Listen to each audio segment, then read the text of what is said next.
volta ao programa de hoje. Eu e o editor da Planeta, Eduardo Araia, vamos conversar com Luiz Antônio Soares Botelho da Cunha sobre sua experiência de quase 3 anos pedalando por mais de 20 mil quilômetros, 20 mil quilômetros na América do Sul. Aquela que um dia já foi carinhosamente chamada de magrela, agora não sei por que politicamente correto talvez, ou pela mania da gente falar quase tudo em inglês, agora é mais cool usar bike. O fato é que dentro das cidades o deslocamento de bicicleta tem sido cada vez mais adotado no mundo todo como solução para uma vida mais saudável, mais barata e menos poluente. Mas no Brasil e nos países menos desenvolvidos ainda falta uma cultura de respeito no trânsito, de parte dos motoristas, dos pedestres, e também é bom fazer uma meia-culpa às vezes, os ciclistas muitas vezes também dão a sua contribuição para alguns acidentes. No Brasil, somente 4% do total de viagens urbanas dentro das cidades são feitas de bicicleta, segundo o levantamento feito pela Associação Nacional de Transportes Públicos. Entre cidades, esse número então é menor ainda. E quando falamos de longas viagens, que são até entre países, esses casos são muito raros e por isso que provoca tanta curiosidade e admiração conhecer quem se joga nessa aventura, que é o caso do nosso entrevistado de hoje. Nós pegamos o Luiz Antônio de férias aqui no Brasil, a bicicleta ficou lá no Panamá, e agora nós vamos escutar a história dele, sobre toda essa história de pedal, aventura, risco, liberdade, descoberta, mobilidade, filosofia de vida e outras coisinhas mais. Seja bem-vindo, Luiz Cunha. Muito prazer, Renata. Muito prazer a todos os leitores, ouvintes e pessoas que estão assistindo aí o Planeta ao Vivo. É um grande prazer poder estar participando. Legal. A gente vai começar com um ping-pong, uma coisa de pergunta e resposta mais rápida, para os internautas conhecerem um resuminho da sua história. Então eu queria que você dissesse quantos anos tem? Eu, 26 anos. E quando começou a viagem? Eu comecei com 23 anos no dia 13 de janeiro de 2016. E qual a sua profissão? Eu sou profissional como designer gráfico, fotógrafo. E por que você escolheu bicicleta? A viagem em bicicleta? Uhum. Bom, tudo surgiu quando em 2015 eu estava trabalhando numa empresa onde construíram um vestiário lá. Ficava a 10 quilômetros de distância da minha casa e um colega meu começou a ele começou a vir de bicicleta para o escritório e me comentou. E eu pensei, talvez essa seja uma saída. Então, porque eu pegava muito trânsito, eu demorava 2 horas para chegar da minha casa até Santo Amaro, onde trabalhava. E eu ia no ônibus lotado. E aí eu decidi pegar uma bicicleta velha que tinha lá em casa, do meu irmão, que ele já nem usava mais, e fui. Eu em 40 minutos cheguei, tomei um banho, cheguei mais cedo no trabalho, com mais humor, sem tomar cotovelada, sem ter que ficar em pé, sem gastar... Sem cair no ônibus. Sem cair, né, sem escutar xingamento, estresse, nada. Foi uma maravilha. Assim, a minha experiência foi muito boa. E aí eu comecei a pedalar todos os dias para ir trabalhar. E foi assim incrível, assim, foi aí que eu comecei a pedalar efetivamente. E isso daí me motivou muito depois para querer sair a viajar de bicicleta, porque eu notei a bicicleta muito econômica.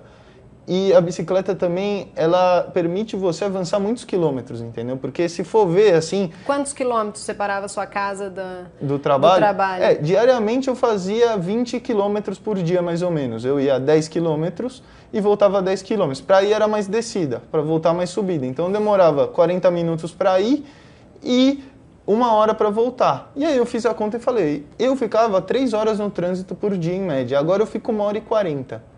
Eu me sinto muito mais saudável, eu me sinto muito mais contente. Quer dizer, parece que é eficiente, é muito mais econômico. O dinheiro que eu recebia da condução, eu comecei a guardar. E aí eu pensei, eu vou gastar na manutenção da bicicleta. Só que nunca tinha manutenção. Nunca acontecia nada, um pneu furado, uma coisa muito rara, muito difícil. E muito barato também. Sim, a manutenção. Né? E muito barata também. Então aí que eu vi que a bicicleta era um meio de transporte muito eficiente. E eu comecei a pesquisar, comecei por acaso na internet, eu encontrei um termo chamado cicloturismo. Eu nunca tinha ouvido falar, né? Daí começou a programação da sua viagem? Ou nem tanto? Qual que era a programação inicial da sua viagem? A minha programação inicial era ir até Curitiba. A minha primeira ideia, porque assim, o que aconteceu? Eu estava no momento onde eu tinha acabado de ter sido demitido e eu pensei, eu trabalhei 2 anos sem tirar férias, eu estava muitas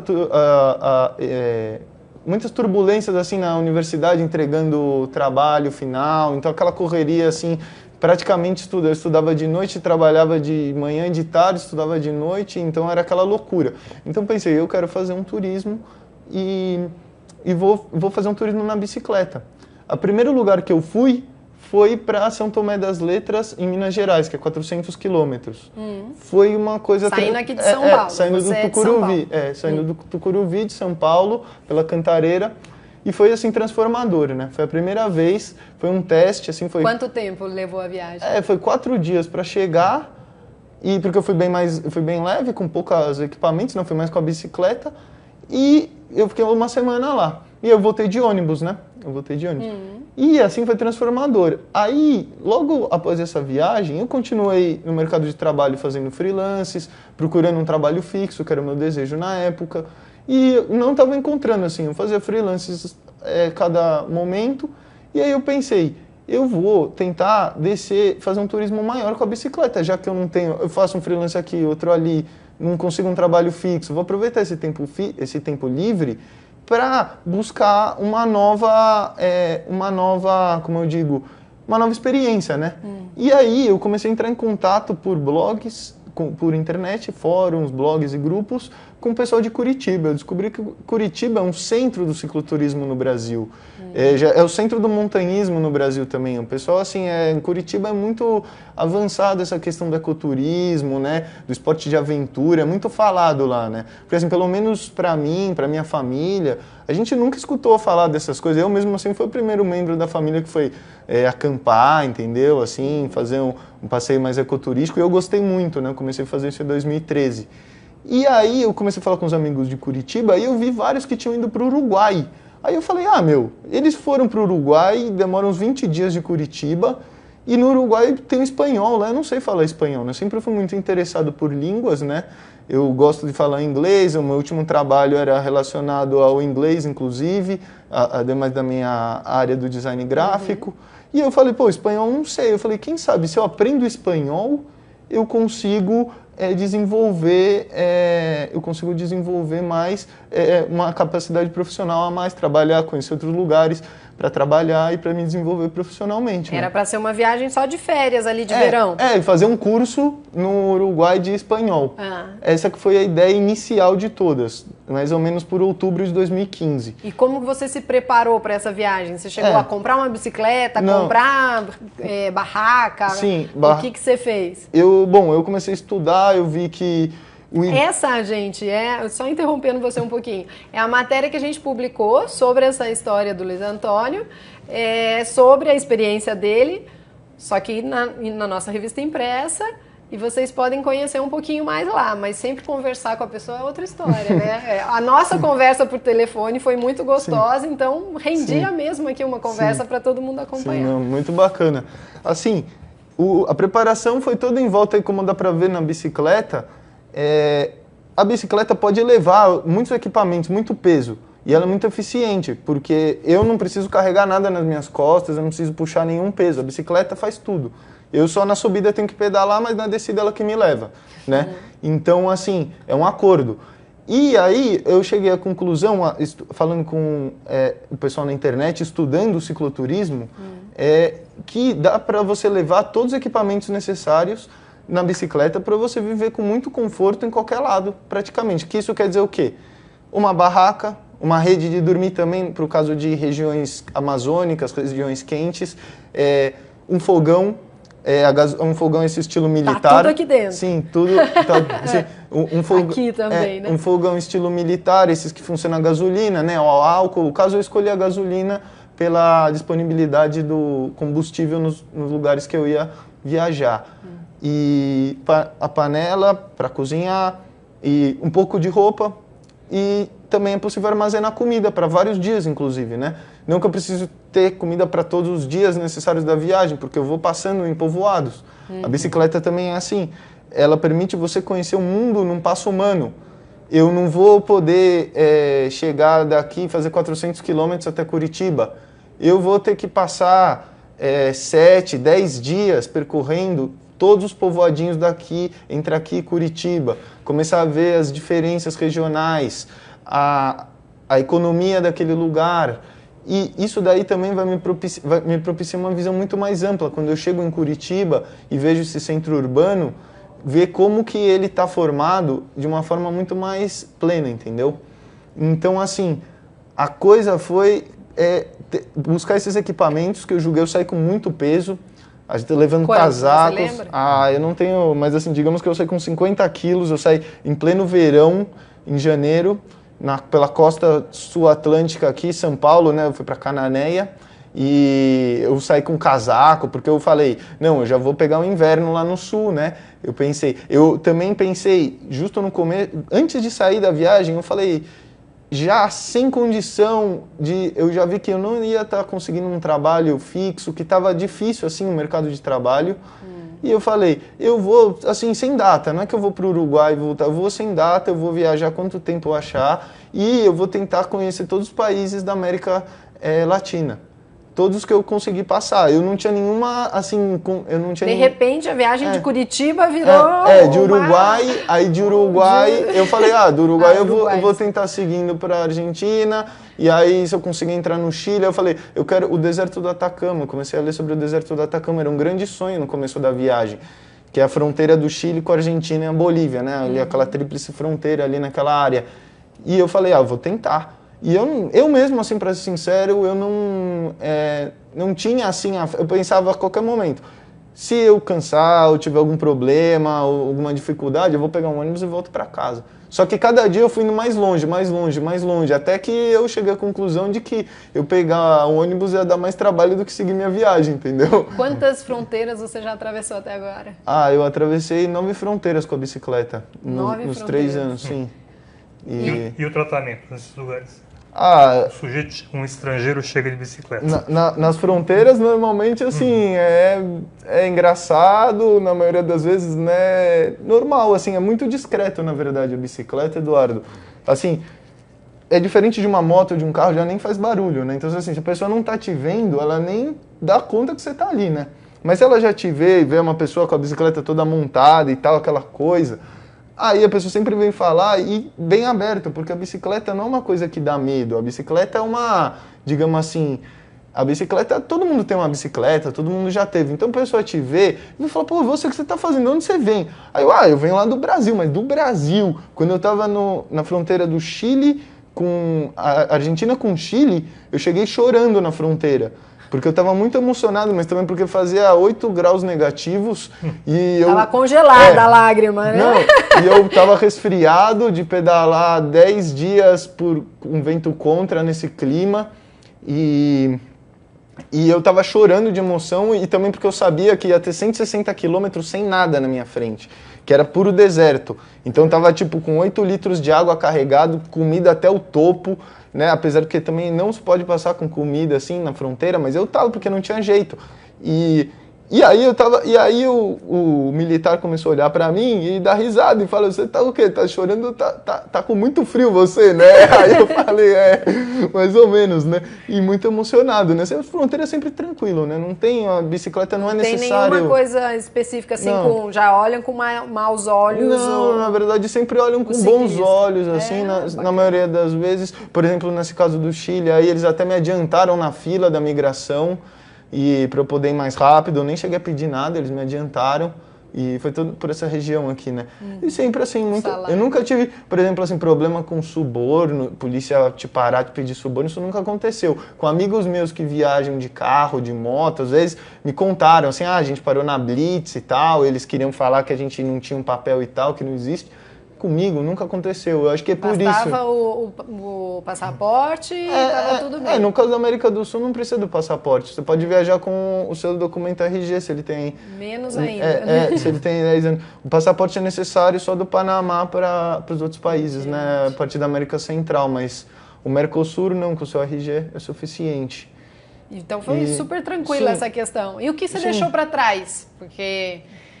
A gente sempre pensa assim, o que prende as pessoas a não começar uma viagem é, poxa, mas minha vida, meu chuveiro, meu quarto, minha família, minha namorada, meu trabalho, não sei. O que você considera que ficou para trás? Foi um momento de muito desprendimento para mim, porque eu nunca tinha tido uma experiência assim, de estar sozinho. Eu sempre vivi na casa com a minha família, com a minha mãe, com meu pai, com meu irmão, né? A gente sempre teve uma família unida e eu sempre tive esse contato, eu nunca tive uma independência, assim, por exemplo, eu nunca precisei cozinhar um arroz, um feijão, entendeu? Minha mãe sempre cozinhava para mim, até mesmo para lavar roupa. Essas mordomias acabaram.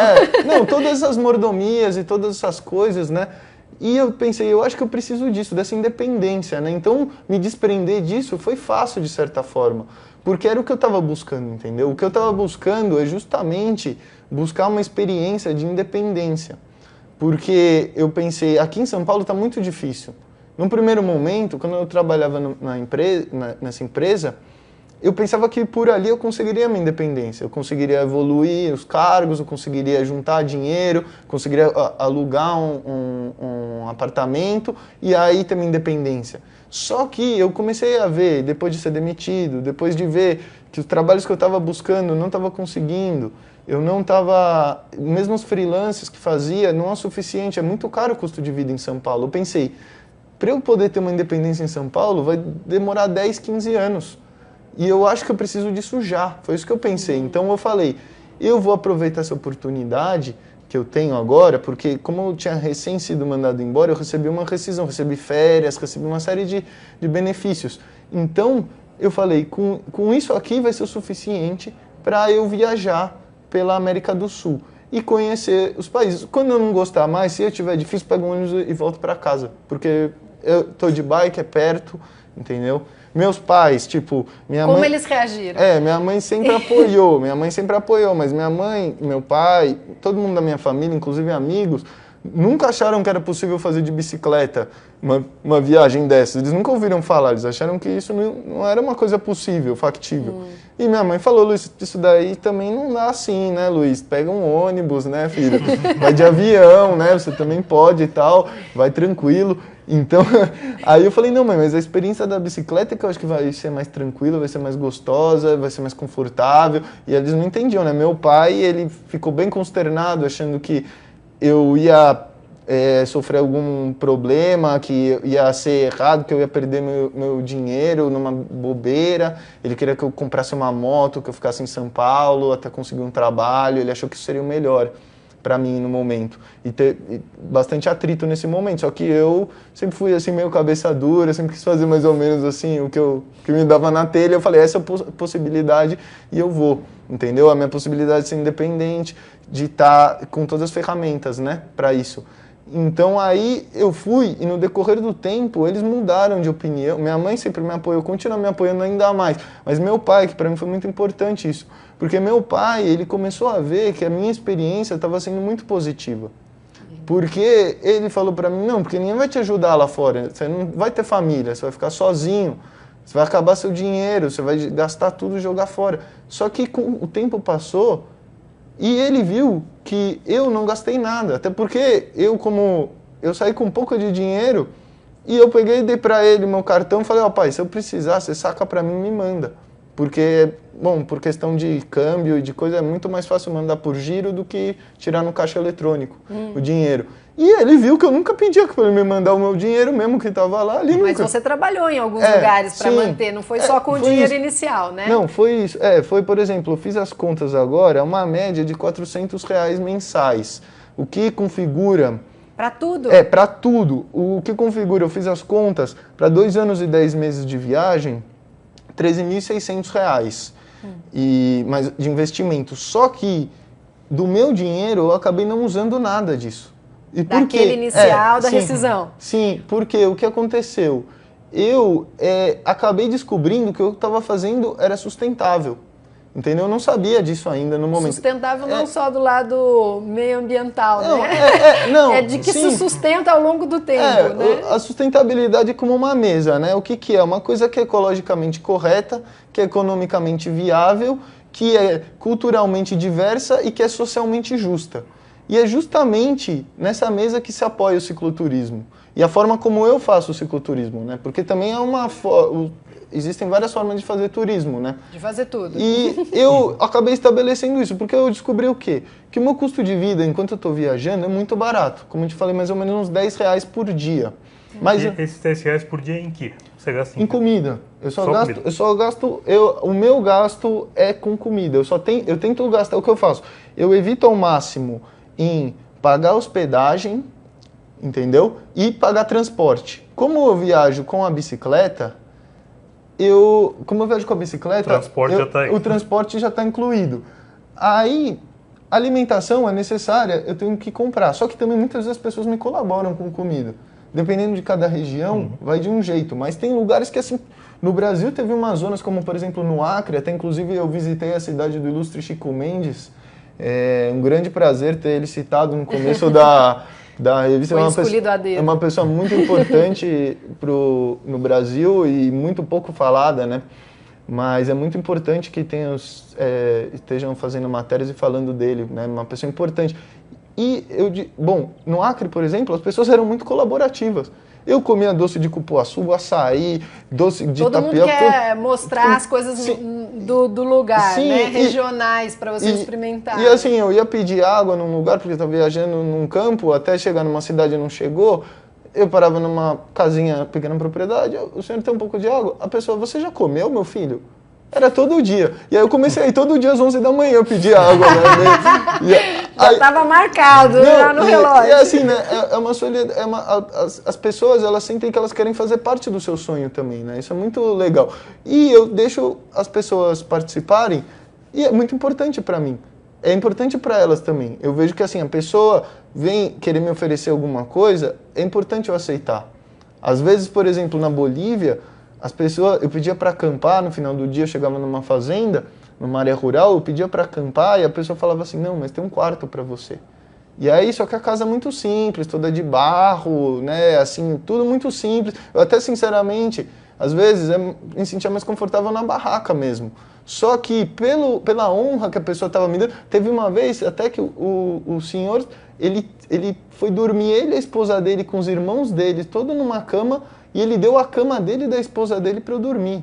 Ele fez isso do coração dele, né? Assim, aqui no Brasil? Não, isso foi na Bolívia, no caso. Então, essa receptividade foi geral, sim, assim, né? Sim, em todos os países eu tive muita boa receptividade e graças a todas as pessoas que me receberam, que me apoiaram, que acreditaram em mim, que foi possível eu ter realizado essa viagem dessa maneira sustentável.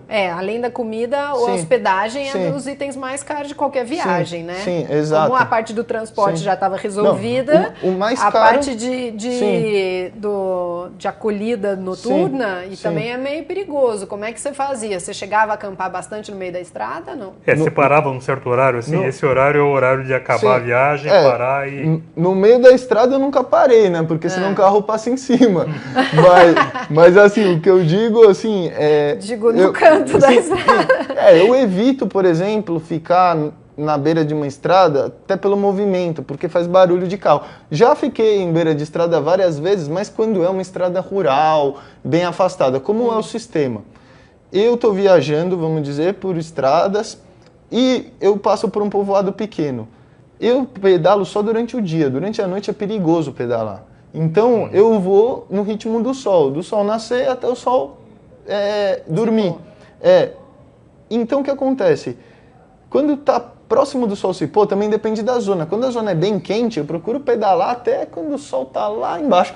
Agora, quando já é mais frio, não, eu já prefiro parar quando o sol ainda está um pouco alto, assim umas 4, 5, né, da tarde.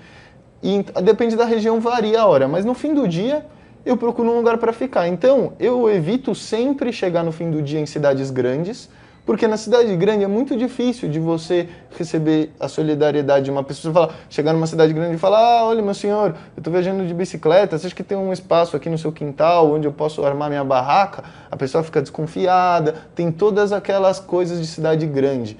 Então, eu procuro estar chegando no final do dia numa cidade pequena, porque é tudo muito mais seguro, as pessoas se conhecem.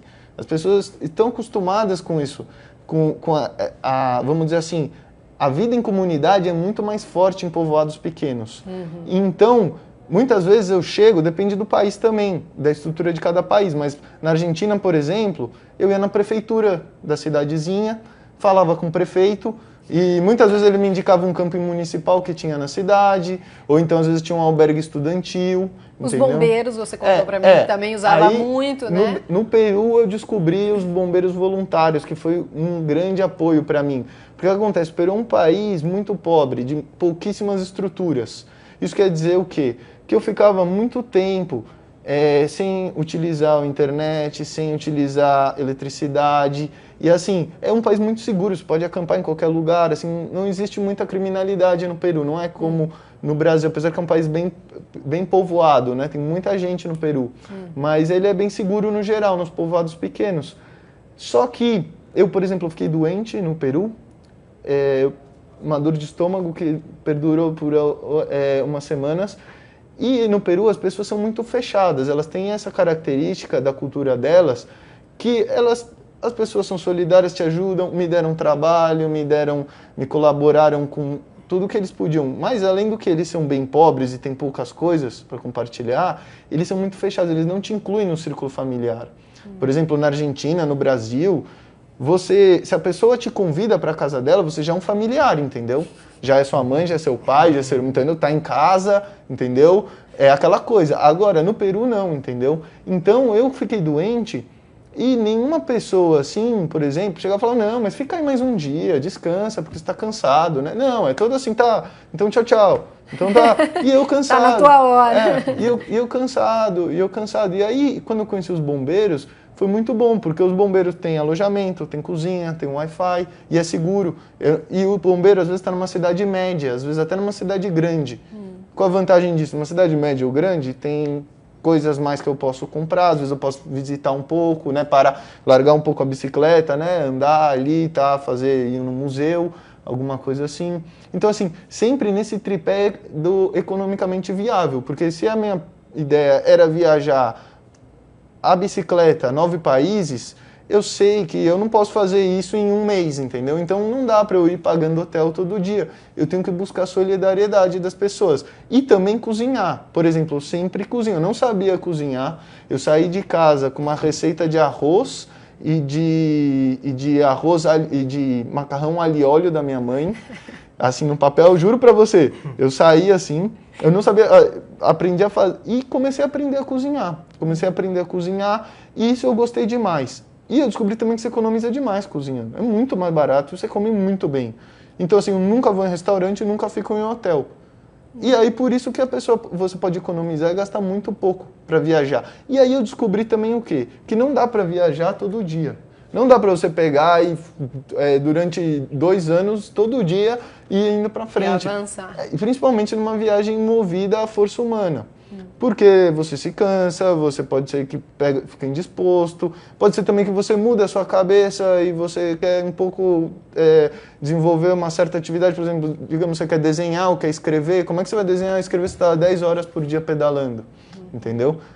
Você programava isso aí, vamos dizer, um dia a cada semana, um dia a cada 10 dias? Normalmente o ideal é você pedalar 4, 5 dias direto, e assim que eu digo, né, acordar de manhã, pedalar, fim do dia descansar, né? 5 dias, 4 dias e descansar 2. Só que nem sempre isso é possível. Mas eu sempre busco, digamos assim, depois de um tempo pedalando, eu busco um lugar às vezes para descansar. E eu penso assim, eu quero ficar aqui nesse lugar umas 3 semanas, entendeu? Eu penso assim, nessa região. Quando eu cheguei na costa pacífica, que eu não vi o mar fazia 1 ano e meio, que eu não vi o mar, desde Torres do Rio Grande do Sul, eu cruzei todo o continente, passando vários países, até chegar no Equador, onde eu vi a costa pela primeira vez. Eu falei, eu quero descansar na costa do Equador. E aí eu vi também que é um país, muito até você falou de Galápagos, né? Infelizmente eu não conheci dessa vez Galápagos, quem sabe a próxima. Mas o Equador é um país muito organizado no turismo. É impressionante o que eles estão fazendo naquele país. É um país ótimo para você fazer todo tipo de turismo. E aí, lá eu comecei a praticar o que se chama volunturismo. Não sei se você já ouviu falar. Sim, já fizemos matéria na Planeta sobre isso. É muito interessante, qualquer pessoa pode fazer. Você faz um trabalho voluntário e em troca recebe a hospedagem, digamos, né? Às vezes até é um pouco pago, digamos, sim, a comida. Sim. Não é tão voluntário assim. Aí foi justamente esse o meu foco. Eu falei, eu vou para o Equador, eu vou para a costa de Santa Helena, para a costa de Manabí, eu vou encontrar uma praia onde tenha turismo e eu vou procurar um voluntariado num hostel. Foi isso que eu fiz. Eu acabei fazendo voluntariado em dois hotéis. Depois no terceiro eu acabei ficando 2 meses. E além de eu fazer o voluntariado, eu trabalhava com jardinagem nesse caso, porque era um lugar bem grande, eu acabei desenvolvendo trabalhos profissionais para eles também na área da comunicação. Eu acabei fazendo mapas e... Eu queria mostrar os mapas seus. Vou pedir para os meninos colocarem para mim. A tela, Sim. olha aqui, é uma ideia do que ele já andou, gente. Sim, Saindo do Brasil, subir. toda a linha vermelha, saindo do Brasil, descendo para o Uruguai, Argentina, passando Chile, Bolívia, passando a Cordilheira, lembrando bem disso. A Cordilheira é a maior cadeia montanhosa do mundo, eu tive mais de 6 vezes cruzando ela do zero, né, que é o nível do mar, até o topo, né? Que eu cheguei, a maior altura que eu cheguei foi no Chile, a 5.000 metros de altura, e eu também cheguei no Peru a 4.700 e pouco, vindo de Puerto Maldonado, da Amazônia. E os trechos em amarelinho são os únicos que você fez de ônibus. De ônibus, sim, né? também Foi assim, um por exemplo, no trajeto em vermelho. Às vezes, dependendo da situação, eu também posso, por exemplo, tomar um ônibus. Tomar um ônibus não, tomar uma carona, por exemplo, assim, de 40, 50 quilômetros. Apesar do que, eu sempre gosto mais, eu gosto mais de estar pedalando. Eu prefiro por essa coisa do passo humano, de eu estar conhecendo as paisagens, sentindo os lugares. Só que se eu estou doente, por exemplo, no Peru, por exemplo, tem subidas de 120 quilômetros. E assim, teve uma ocasião que eu estava doente, e eu falei, mano, não vou ficar aqui no meio do nada, eu vou para outra cidade. Ainda tinha um amigo meu me esperando na outra cidade. E aí eu peguei e pedi para carona e um caminhão. A bicicleta é essa facilidade, entendeu? A bicicleta é como se você tivesse com uma mochila. Não precisa ser dobrável, dá para carregar de uma forma mais ou menos tranquila. Você põe num ônibus, você põe num barco, você põe num caminhão, numa caminhonete, em qualquer lado, né? No Atacama, no Chile, eu peguei 90 quilômetros, no trecho de 600 quilômetros, eu peguei 90 quilômetros de carona e teve uma outra vez que eu peguei 30. Por quê? Porque o Atacama é muito extrema as condições climáticas, faz muito frio de noite e faz calor de dia. E o sol é muito forte. E o vento é vento de 50 por hora. Se o vento muda de direção, não dá para você pedalar. Se você falta 10 quilômetros para você chegar. Só que o vento são eternos esses 10 quilômetros. O vento está a 50 km por hora contra, você vai demorar mais de 3 horas para fazer isso daí, entendeu? E é uma coisa assim, muito próxima. Você está a 10 km do lugar e você não consegue chegar porque o vento está contra. E aí o vento também começa a afetar seu nariz. Então, numa ocasião dessa, eu peço carona. O cara me leva 30 km para outra cidade.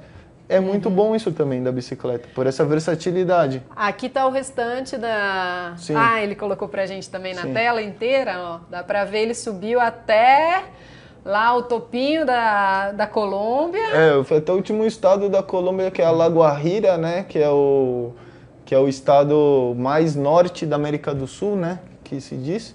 E fronteira com a Venezuela. E aí eu voltei um pouco para Cartagena de Índias, né? Que é uma cidade maravilhosa. Uma das cidades mais bonitas do mundo, eles dizem, é a verdade, pela minha opinião. Muito legal. E de lá eu tomei um barco para Panamá, pelas ilhas de San Blas. E daí você vai continuar, que o objetivo é o México, não é isso? A minha meta é estar chegando na América do Norte, no México.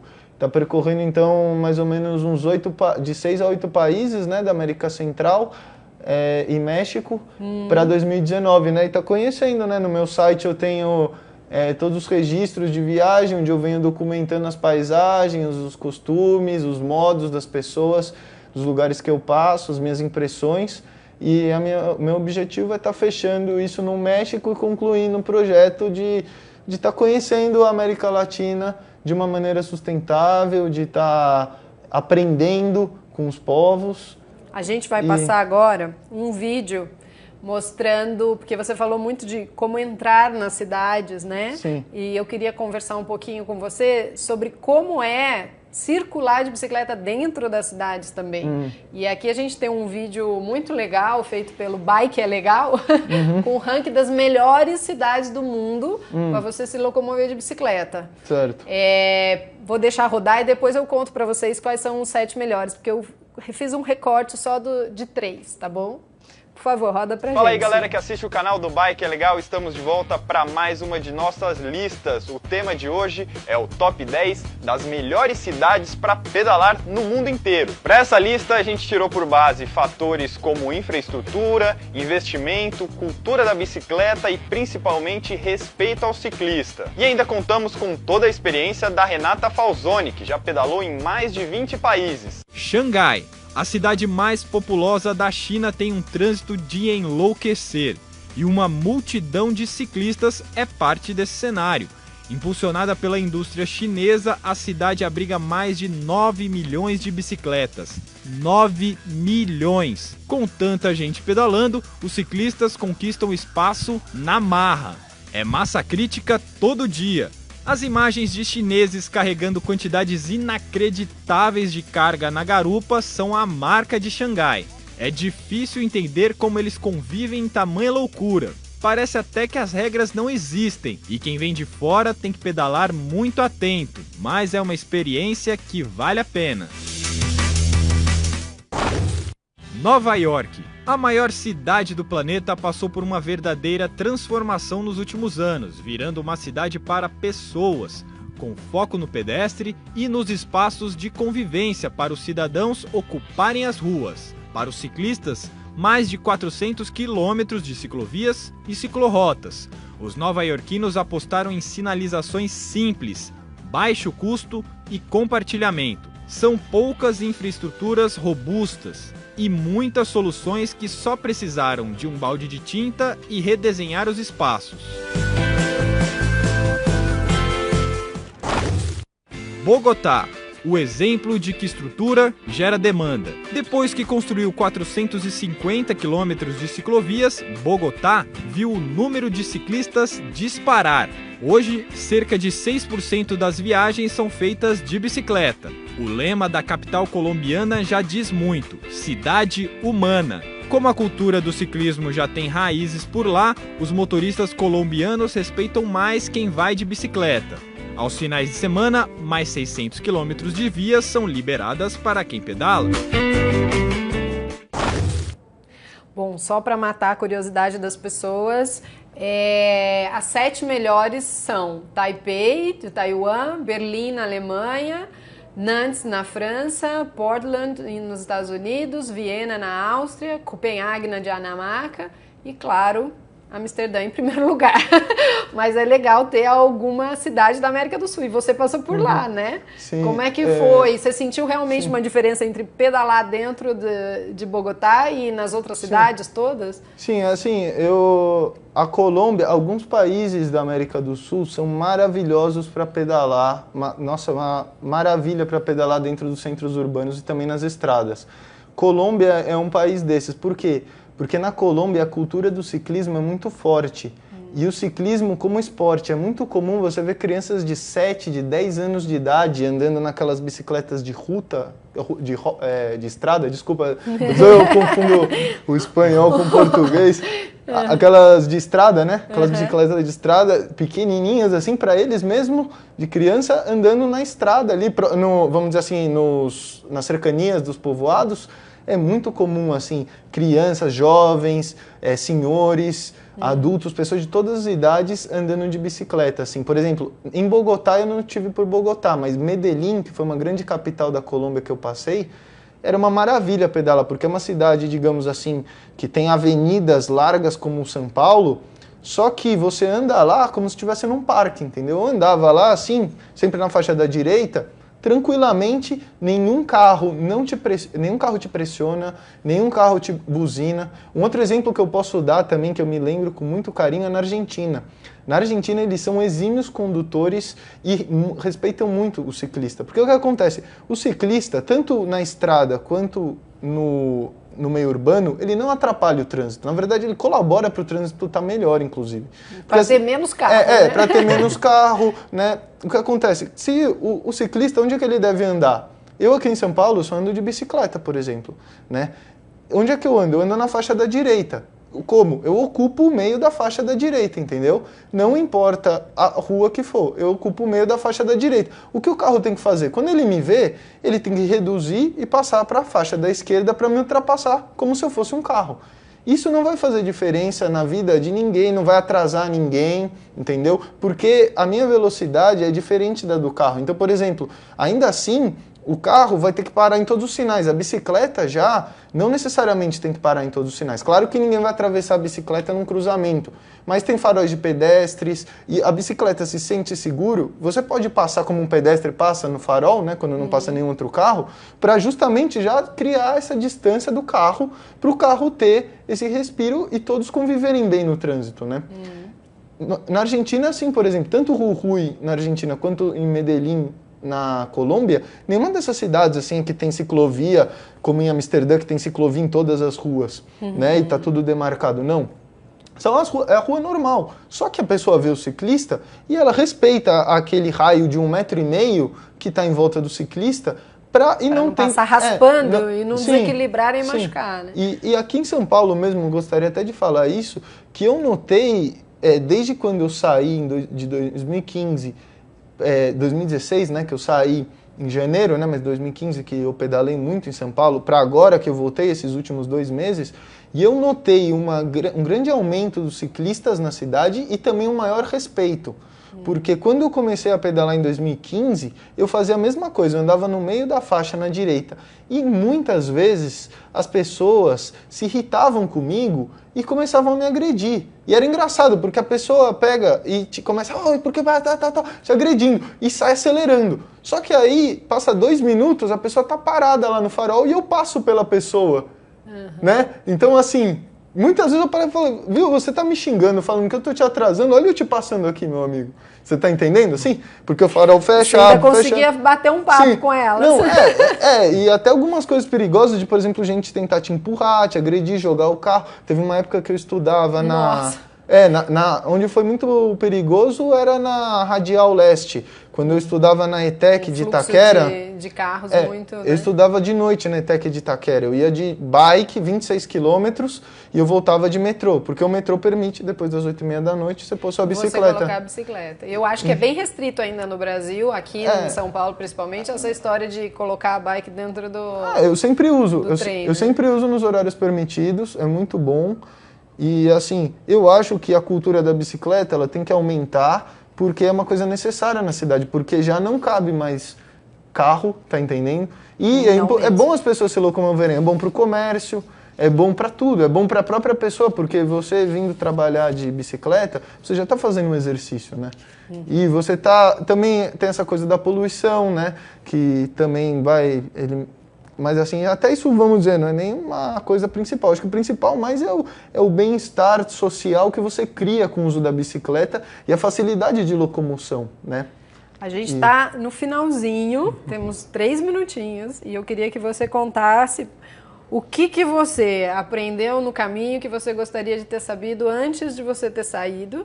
E deixo o espaço para o Edu também perguntar alguma coisa para finalizar, que vai ser para fechar a nossa entrevista, a nossa conversa, Luiz. Então pode ir, Luiz, com a pergunta dela. Eu sinceramente eu não sei, assim, porque para mim tudo que eu precisei saber e não sabia, eu acabei aprendendo no meio do caminho. Talvez por essa velocidade humana que a bicicleta permite, né? Esse planejamento que você pode fazer passo a passo. Então, não é que eu vou pedalar na Cordilheira dos Andes do nada. É que eu já estou percorrendo 2.000 quilômetros por lugares e as pessoas vão me falando e eu não sei. Trocar muita ideia, então no meio do caminho é bom, né? É importante. E sabendo as informações locais com as pessoas locais, né? Sim. Porque é uma aventura. O seu site é um risco... .wordpress.com. risco.wordpress.com. Ou seja, você sentiu que era um risco se lançar nessa aventura. Um risco, na verdade, eu ponho assim, né? Um risco mais no sentido figurativo da palavra risco, né? Um risco bom demais de viver, né? Porque é um risco no mapa, né?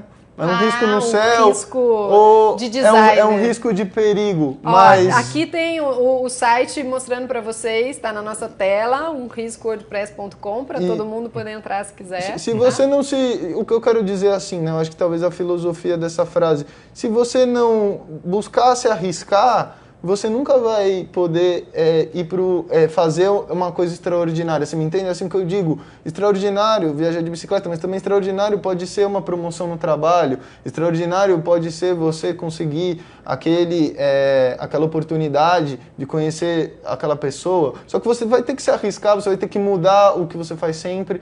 E eu acho que é esse que é... Aí, uma nova rota. Aí quando a vida vira um risco, né? Legal. Pedalando dá para chegar até o Canadá? Hã? Pedalando dá para chegar até o Canadá? Se Deus quiser, se de repente surgirem oportunidades no caminho, talvez eu penso em poder continuar. Eu quero estar conhecendo a América e os povos da América e como, né, 2 anos de bicicleta, eu achava que ia ser 2 anos, virou 3. E a gente nunca Quem sabe, sabe assim... 5, 6... Você não tem esse problema de agenda, né? Para mim, o mais importante é eu estar me desenvolvendo. Enquanto eu penso que estou me desenvolvendo, eu devo seguir, entendeu? Se estar viajando de bicicleta nesse momento me ajuda a me desenvolver, eu vou seguir fazendo isso. Mas se eu precisar parar, como eu tive parando 3 meses no Panamá, parei 2 meses no Equador, no Peru eu parei 1 mês, foram momentos onde eu me desenvolvi muito em certas áreas onde eu não poderia estar me desenvolvendo se eu estivesse em cima da bicicleta. Então, é mais ou menos essa medida. Se, de repente, eu tenho que parar por anos para me desenvolver, é isso que eu vou fazer. Agora, tá seguindo, fazendo turismo de bicicleta é tudo de bom. É muito legal. Joia, a gente agradece muito. Esse foi o Planeta ao Vivo de hoje. Daqui 2 semanas, dia 18 de dezembro, a gente está de volta. Planeta ao Vivo, porque você sempre quer saber mais. Até mais!